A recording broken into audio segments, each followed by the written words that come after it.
आदत बा बाबू सुना कहा रहत ध्यान हतोर रे हो जाए जल्दी कमजोर रे तो एक दो दिन का गप ले लिया करो हमसे होला ना बर्दाश्त का? जब रहे तू पास अच्छा। जो कहूँ वो किया करो ना, ना। कि रोज रोज दिया करो ना होए। कि रोज रोज दिया करो हमसे होला ना बर्दाश्त जब रहे तू पास जो कहूँ वो किया करो कि रोज रोज दिया करो कि रोज रोज दिया करो कि रोज रोज दिया करो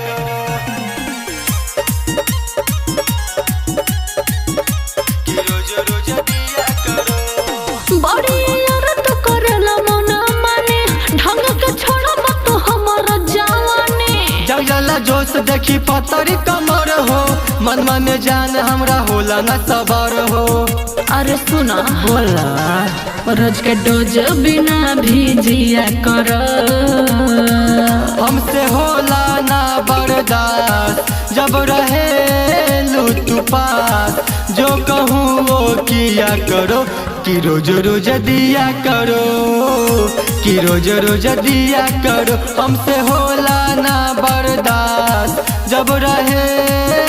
तू पास जो कहूँ वो किया करो कि रोज रोज दिया करो कि रोज रोज दिया करो कि रोज रोज दिया करो कि रोज रोज दिया करो यार तू बड़ा पहले बना जैसा जानवा शादी के बाद रोशन लुटी हो खजनवा चहली जवानी के कडाला बुआ चार हो दे दे तबे दीपक बनी तोर भतार हो अरे बतिया तो मानो अरे आओ ना रोहित आँखों से जामना पिया करो हमसे होला ना बर्दाश्त जब रहे तू पास जो कहूँ वो किया करो कि रोज रोज दिया करो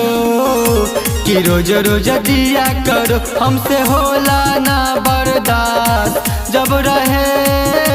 तू पास जो कहूँ वो किया करो कि रोज रोज दिया करो